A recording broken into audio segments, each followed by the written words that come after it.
Hello, everybody. Welcome back to Every Day is Saturday. I'm Matt Stahl, along with my partner, Brad Gatto. Howdy, howdy. Howdy, howdy. I always think there's going to be you're going to have a different greeting. It's always that same one. I do that every time. Hello, hello.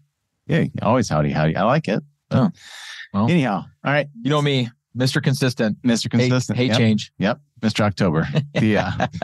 Do you even know who that is? Yeah, Reggie Jackson. Okay. You're just not really a big sports guy, so I'm surprised. Okay. I am a big sports guy. I just choose not to allocate that much of my time to keeping up with it any longer. On that note, today we are digging back into the psychology of money. Got a shadow there. We're big. I'm just putting it right in front of my face there. We've been fanning hard on this book for a long time. We're going to continue with that, picking up on... I think Morgan will ever find our podcast. I think so. Yes. The author of the book, by the way, Morgan Housel. Morgan Housel. We're going to cover two chapters because they're kind of two chapters in one today. And so we're going to cover chapters. Sit back and relax. We got 90-minute episode. 90-minute episode. I might be sitting back and relaxing if we're doing a 90-minute episode. And they know I'm lying because when you listen to podcasts, it tells you how long the podcast is. Maybe we're not. We're not even done recording yet. You're doing a great job of building trust out of the gate. Oh, for sure. You just lied to all of our listeners. Yeah. Chapter 7. A joke, Matt. Freedom. And along with that, chapter number 8 is going to go along with this. And the name of chapter number 8 is Man in the Car Paradox. Before we get into that and the subtitles for those, what have you been up to? Why are you holding the book like that? It was I was showing the chapter and then I didn't want to set it down. Go to YouTube. You'll understand what I was talking about. What have I been up to? It's the start of baseball season. Well, it's not the start necessarily, but we're a couple weeks into it, I suppose. Boys had the first games. Watching scrimmage. You're playing outside? Yeah. Holy bonkers. I know. Minnesota. A lot of the practices have been inside, but my oldest, Liam, had his first game last night and they won, which is great. Nice. He crushed a double over the center fielder's head, so that was great. Yeah. The youngest had a scrimmage last night. His first game is actually tonight. Nice. So we're getting into it, man. Is your oldest still pitching? Last year, he didn't really pitch very much at all. We're kind of hoping he gets a better opportunity for that this year, but mostly outfield. He's getting old enough now where they're actually specializing in positions. Yeah. You know, when you're young in sports, you just kind of play no matter what sport it is, that kind of put you everywhere. So a lot of outfield last year, which, depends on the day when you ask him if he enjoys that or not. But well, so baseball was my primo sport growing up. So I have to live vicariously through your stories, bringing me back to those days. I always envision baseball as warm, but I feel like it starts earlier and earlier every year, and our winters get longer and longer. Both of those things aren't true, just like everything else. But I feel like that's the case. Yeah. So I have to deal with that. But so I got that. I get to fly out today to go. I'm going to say I get to 2 straight days, full days, 9 in the morning till 5 in the afternoon.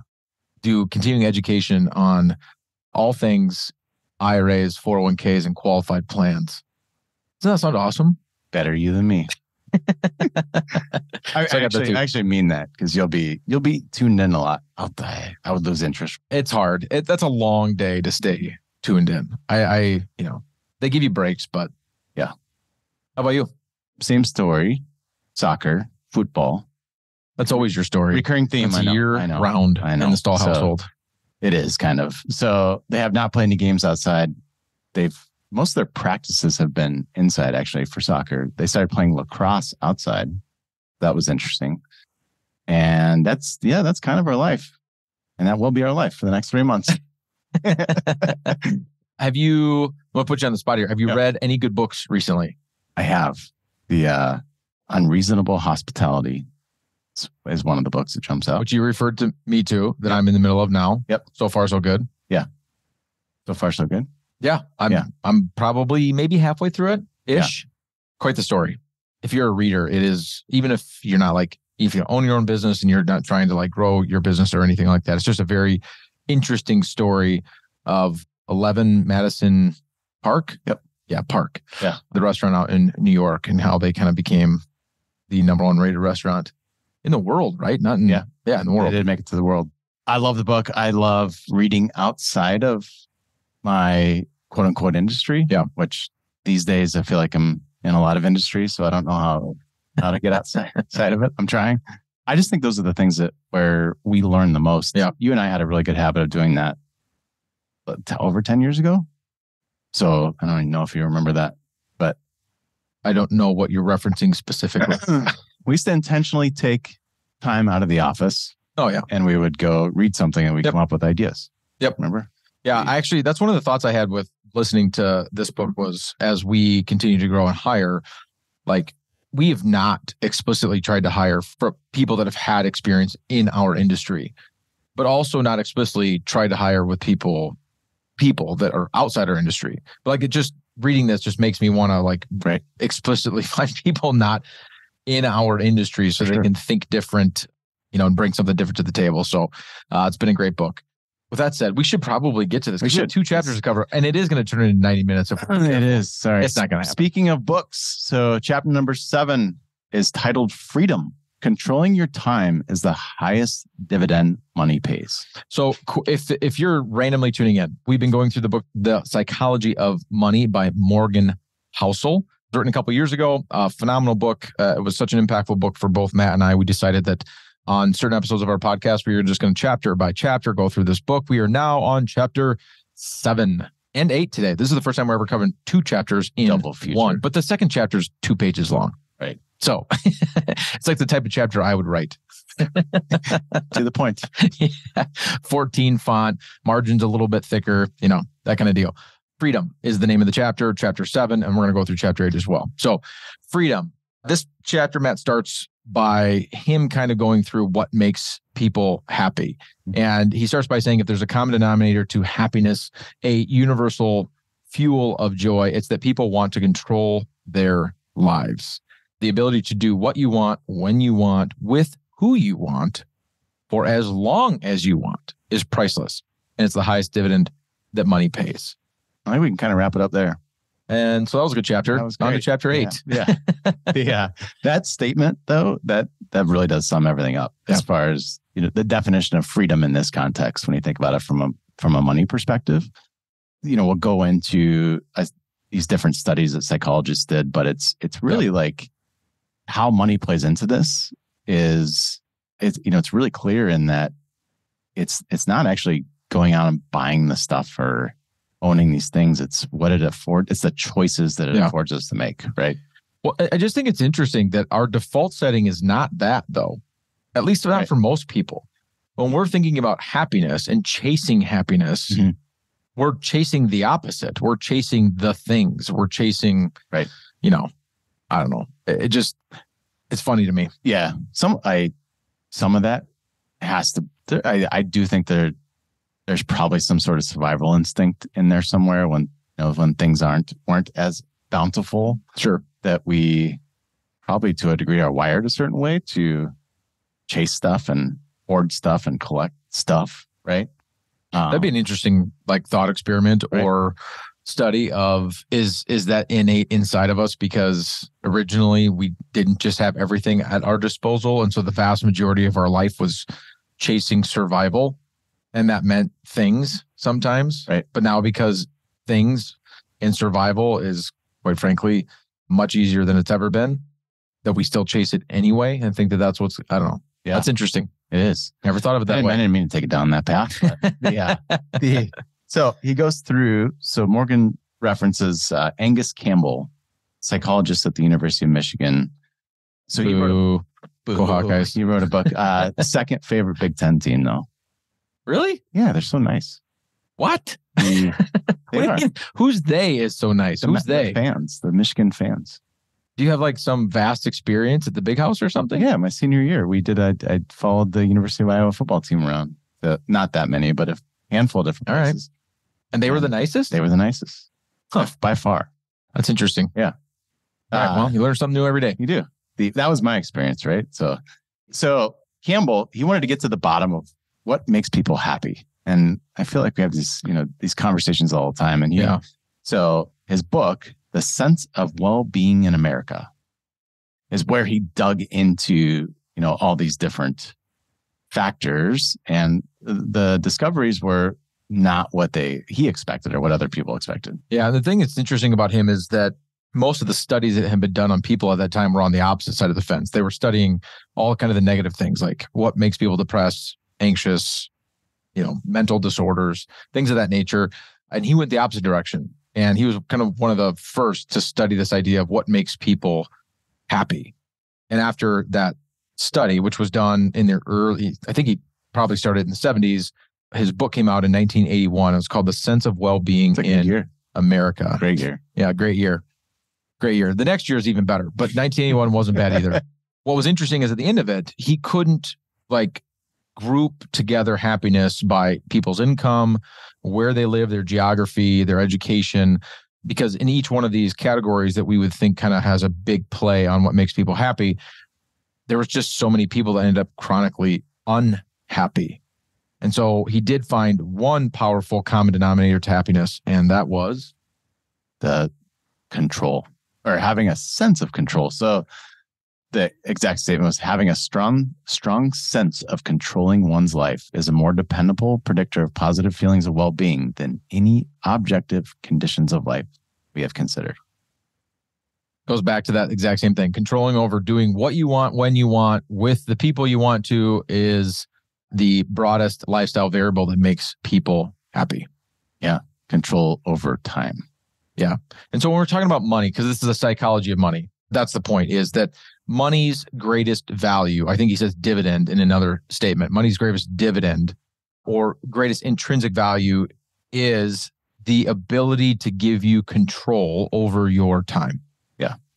And a couple of examples that Morgan actually gives are, if you have some money in the bank, you have 6 months of reserve, it allows you to choose, in the situation of if you're still in your working years and you're still driving an income, it affords you the choice to wait for a job that you really want, something that you really want to do. Or if there's another example he gives is if you don't have the money, you have to stick around with a boss you don't get along with. Yeah. You kind of paint yourself into a corner where you don't have the option to do something else.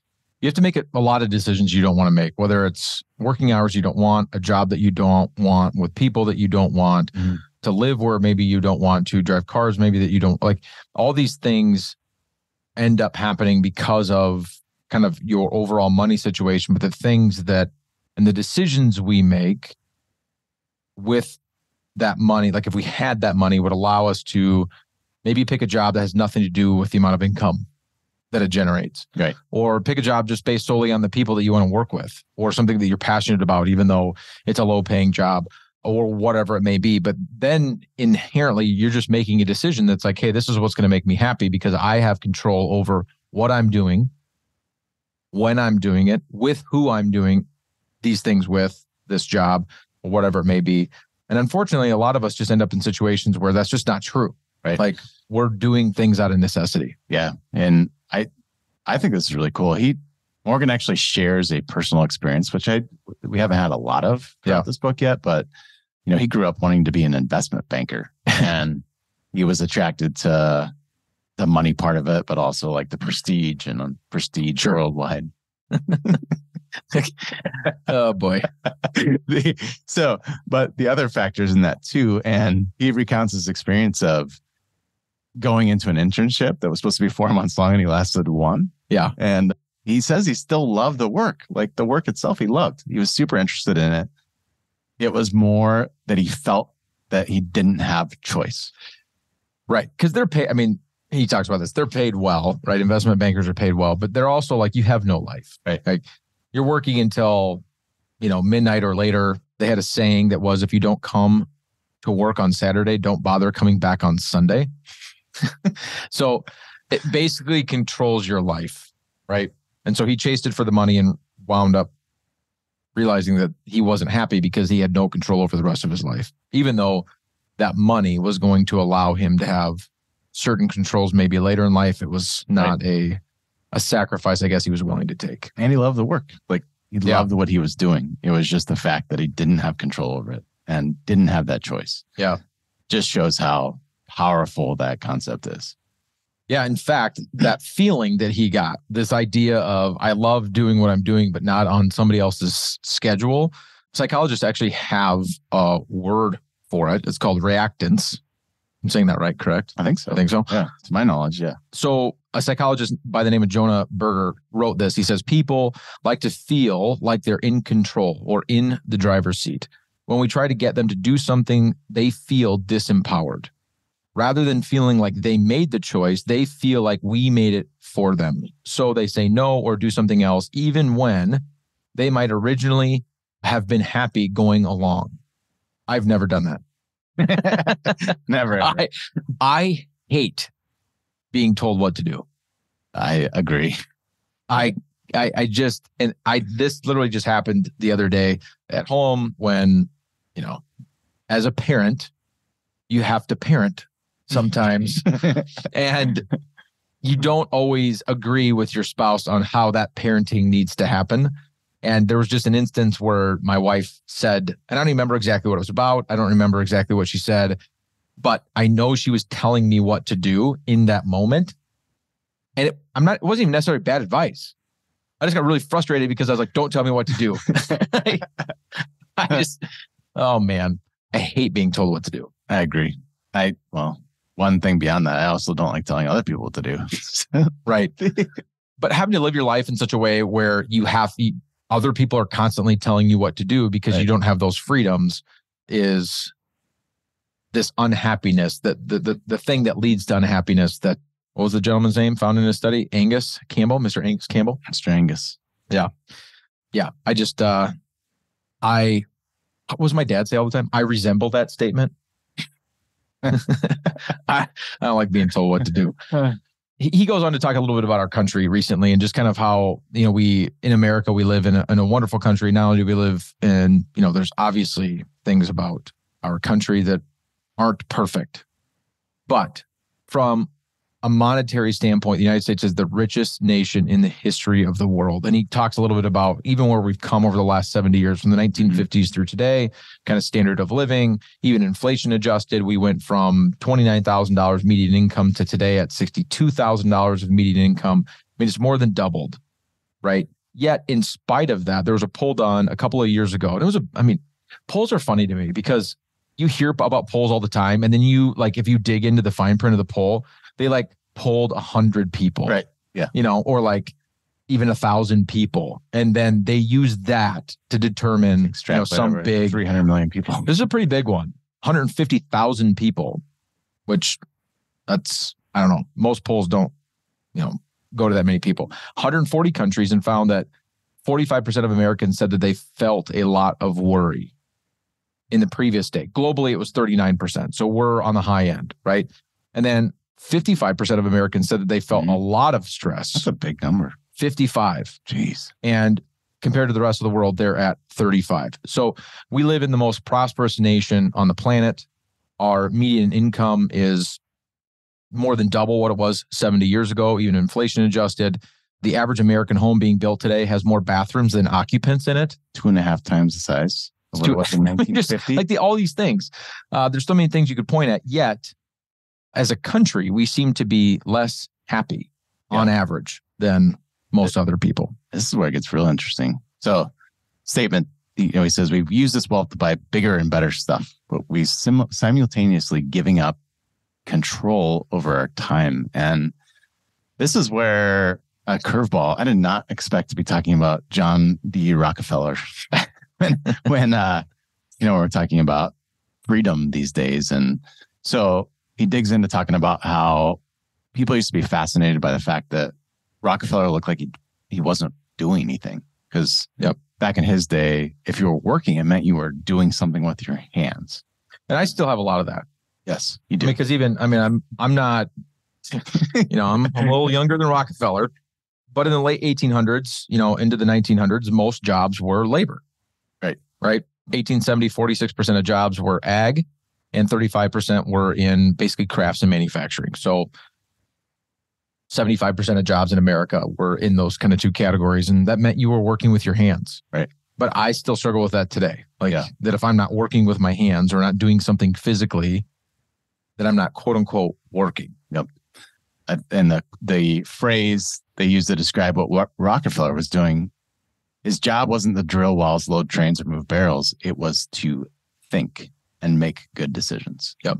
So his deliverable wasn't something he created with his hands. It was what he figured out inside of his head. And so that's really interesting in that you transition to the world we live in today is much more that world. It's much more knowledge worker. So Morgan gives the example of there's not such, if you work in a car plant where you're building automobiles, you're there, you're doing your thing, and then you leave. You're probably not thinking about how can I do that better? What should we change? But now if you're creating a marketing plan for a company, you're constantly thinking, you're thinking about this, you're turning things over. And you can work on it anytime, really anywhere, anytime. Right. And I think a lot of people do. Yeah. So there's not really any sort of boundary. There's no control of the time because it's just constantly. Yeah. The irony of that though, if you think about it, like all the tech and this ability to work remotely and, be able to kind of have a lot more flexibility in how you work and what you do has actually not created more freedom from a time perspective. It's created less. The opposite. Right. I wish that I knew there was a futurist that had predicted we'd all be working 15 hours a week or something. Have you heard this study? And I've seen commercials. Yeah. From like the 50s and 60s when, tech kind of started becoming a thing and, it was all these, families in the 50s and 60s using things like a microwave, right? Which is brand new or things like that. And making those types of comments of like, well, in the future, we're only going to have to do this. And we're only going to have to do this. Right. And it's the opposite. Yeah. It's gone the other direction. So, yeah. So it's a perfect example of the control over time piece. And I do think that there's a phrase that you and I both really, really like that we adhere to. And it's, there's no freedom without boundaries. Yeah. So I think that is a perfect example of if there's no boundaries, then you are going to be working all hours of the day, all the time. Yeah. You're always on the clock. You're always thinking. And so I think that's a really interesting concept. Well, and compared with prior generations, Morgan goes through this in the book as well, the control over our time has diminished. You would think with all this kind of modern tech like we've talked about that it would be the opposite, but control of time has diminished. And because of that, happiness has diminished. And I don't think, sadly enough, you have to look too far in our society to kind of shake your head and go, yeah, I can see that. Like the amount of people on depression medication, right, the suicide rates, just all of that. Those are kind of the extreme examples, but even just divorce rates, which you could argue is tied to happiness. They're all on the rise. Right. And so as good as we have it, quote unquote, as defined by how much money we're making, the technology we have, the conveniences that we have, people seem to be becoming less and less happy, not more and more happy. Right. And he would point to in this book, lack of freedom of time. And he kind of wraps it up. We'll wrap this chapter up before we get to chapter 8 by talking about there's this book that he quotes in here called 30 Lessons for Living. And it was written by a guy by the name of Carl Pillemer, I'm going to say. That's right. Basically, he was interviewing a bunch of elderly people kind of at the end of life of, okay, if you could give yourself advice or go, give younger people advice and all these people that have decades and decades of experience, what made you happy? Yep. Right. I really like this one. I think you probably heard me reference a different individual and I'm also blanking on the name of, the biggest regrets of the dying. And it's similar in this vein, but I really like this one. So no one, not a single person out of 1,000, so it was 1,000 different people, said that to be happy, you should try to work as hard as you can to make money to buy the things you want. No one, not a single person, said it's important to be at least as wealthy as the people around you. And if you have more than they do, it's real success. And finally, no one, not a single person, zero, said you should choose your work based on your desired future earning power. What they did value were things like quality friendships, being part of something bigger than themselves, and spending quality, unstructured time with their children. Your kids don't want your money or what your money buys anywhere near as much as they want you. Specifically, they want you with them. That's really interesting. That also plays into a conversation you and I just had recently, where I think this is like a tricky balance, right?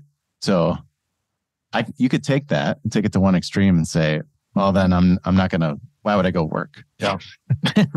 Like I should spend all my waking hours with my kids, right? Based on that.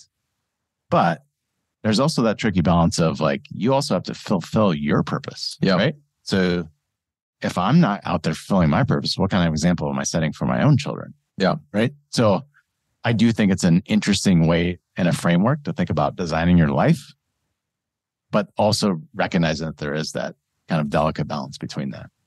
Yeah. I mean, he ends the chapter like he started the chapter. Controlling your time is the highest dividend that money can pay.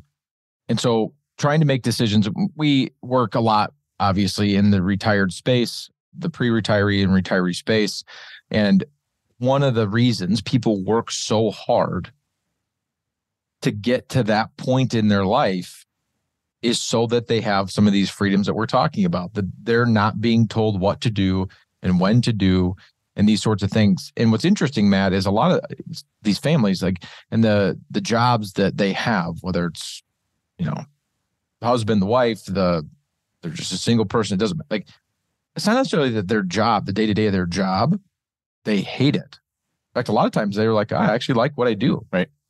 The only part of it they want to get rid of is that there's this expectation that they have to do it on these certain days of the week, this many hours a week, and that they've got people to answer to. Right. Like if you could get rid of those things, they would probably gladly continue to do whatever it is that they're doing for the rest of their life. Yeah. Yep.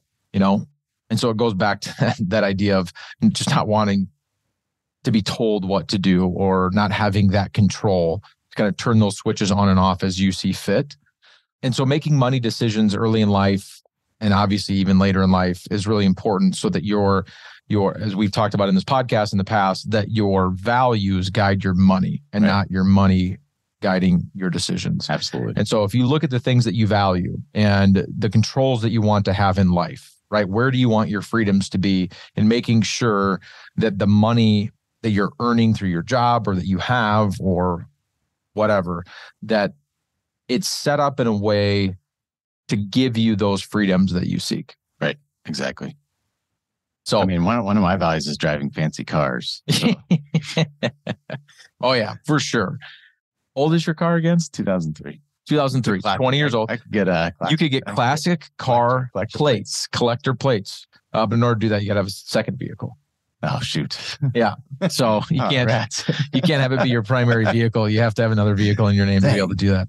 So what's interesting, so this chapter again, controlling your time is the highest dividend that money pays. The next chapter, which is a super short chapter, is what Morgan would argue is the lowest dividend that money pays. Yep. So Matt, if time is the highest dividend that money can pay, what is the lowest dividend, or what is the next chapter in this book, The Psychology of Money? Yep. So title, chapter number 8 is Man in the Car Paradox. No one is impressed with your possessions as much as you are. So the answer is, in short, possessions. Time, highest dividend. Possessions, lowest. The example that he kind of takes it to an extreme and says, if someone wants to own a Ferrari, usually, but the reason they're attracted to that is, and him personally, what the Ferrari is, the message that it sends. You're smart, you're rich, you have taste, you're important. Look at me. When you think when you're driving that car that people are looking at you. Right. That's the point. Like you get in the car, you're driving the car and you feel really cool because you think that people are going to look at you in the car. Yep. And his point is, ain't nobody looking at you. They're all looking at the car. They're not looking at you. So what you think you're getting out of it, you're not. In fact, I'll just read what he says here. It says, wow, the guy driving that car is cool. That's what we think. Instead, you think the other person, not you, thinks, wow, if I had that car, people would think I'm cool, subconscious or not. This is how we all think. Yeah. And it's the other piece of it is the respect and admiration. So that's kind of how he sums it up, is our mind subconsciously associates that with the respect and admiration we would have for what that symbolizes. Right. So that's why we do it. That's why we buy the Ferrari, because we want the respect and the admiration that goes along with it. But unfortunately, that's not how you get it. In fact, he wrote a letter to his son. I wish I was smart enough to do this kind of stuff. Every time I see parents that do really cool things, I'm like, gosh, dang it. I wish I was a better parent. So the letter he wrote to his son after he was born said, "You might think you want an expensive car, a fancy watch, and a huge house." That was the end of the letter. Kidding. But I'm telling you, yeah. But I'm telling you, you don't. What you want is respect and admiration from other people. And you think having expensive stuff will bring it. It almost never does, especially from the people you want to respect and admire you. That's awesome. You know what? I might go write a letter and just plant it somewhere and time capsule yourself. Right. We did a time capsule when I was in kindergarten. I think I did too. And never got it back. Like, I have no idea. I mean, it's probably still buried. I mean, what are the odds like that I think it was Aurelia, Iowa, town of 1,100 people. That's where I went to kindergarten. Do you think they actually unearthed that thing? Someone probably did. I don't even know if my kindergarten teacher was still alive when I graduated. Huh. Jeez. It's still there. I'm going to go find it. Oh my God. I'm not going to do that, actually. I don't even know if they were actually really buried it. I don't think we buried it. I think it was just in the school somewhere. So if it's not the stuff, if it's not the possessions that bring the admiration and respect that we want, what is it? Yeah. So that's how he ends the chapter. And I think, one of the points is the point here really isn't don't abandon the pursuit of wealth.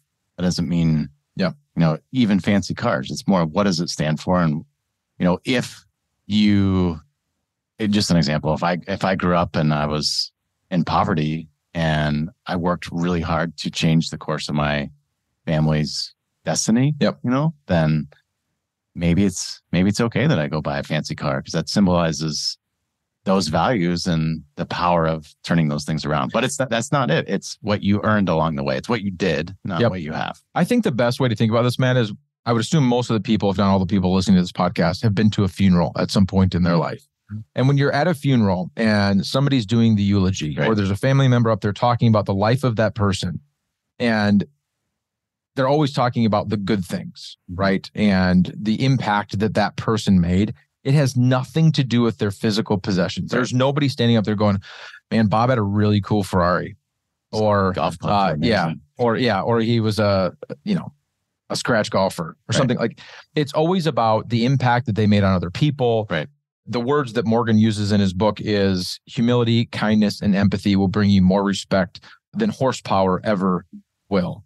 And that was the kind of visual I got in my head, is when you envision your funeral and whoever it is standing up there giving your eulogy, what do you want to be known for? Those are the things that we desire and then we seek. And these physical possessions will bring the lowest dividend that money can buy. Yeah. Man, that's a great message. Yeah. I feel really good about today. You gonna go dominate? Yeah. You gonna go figure out. So, and going back to completely go all the way back around and tie a bow on this as we wrap up today, is the highest dividend that money can buy is time. And if you use that time wisely, those things, the things that you're using that time for, if used wisely, that is what will be eulogized. Yes. At the end of your life. Love it. All right. I think we nailed it. So we are now through 8 chapters of the psychology of money, almost 50% of the way. We got one more chapter and we're 50%. I think there's 20, right? There's 20. So as a teaser, the next chapter in this book, chapter 10, is called Save Money. The only factor you can control generates one of the only things that matters. How wonderful. So there's your teaser. It won't be the next episode, but at some point we'll get back to it. The Psychology of Money by Morgan Housel. So thanks for joining us for another episode of Every Day is Saturday. Matt and I genuinely have fun doing this, so we appreciate all of the listeners out there taking the time to listen to the podcast.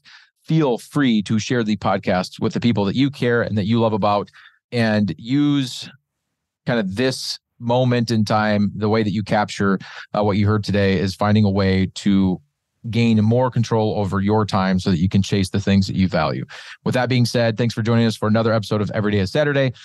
We will see all of you next Saturday. See you, everybody. Thank you for listening to Every Day is Saturday. Click the subscribe button below to be notified when new episodes become available. The information covered and posted represents the views and opinions of the guest and does not necessarily represent the views or opinions of Fiat Wealth Management. The content has been made available for informational and educational purposes only. the content is not intended to be a substitute for professional investing advice. Always seek the advice of your financial advisor or other qualified financial service provider with any questions you may have regarding your investment planning.